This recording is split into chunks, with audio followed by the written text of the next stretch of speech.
খুনি হাসিনা, নিষিদ্ধ আওয়ামী লীগ, যুবলীগ তাদের রাজনীতি করার অধিকার নেই। আমাদের উসমান হাদি ভাইকে যারা গুলি করেছে, যারা পরিকল্পনা করেছে, যারা পরামর্শ দিয়েছে, এই সকল দূষরদেরকে দ্রুত সময়ের মধ্যে অ্যারেস্ট করে বিচারের আওতায় নিয়ে আসতে হবে। অত্যন্ত ব্যর্থ হয়েছে।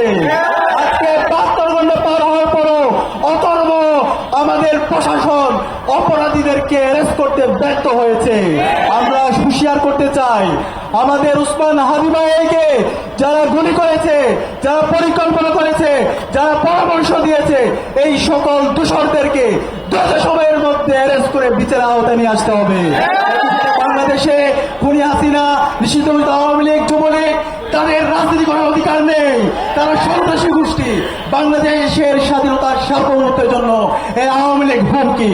একই সাথে আমাদের সবাইকে আগামী দিনের বাংলাদেশ বিনির্মাণ করার জন্য এবং সুন্দর সুখী সমৃদ্ধ বাংলাদেশ বিনির্মাণ করার জন্য এবং উসমান হাদি ভাইয়ের সন্ত্রাসী যারা হামলা করছে তাদের বিচার আওতায় আসার জন্য ঐক্যবদ্ধ হবে আমাদের বাংলাদেশ বিনির্মাণ করার জন্য।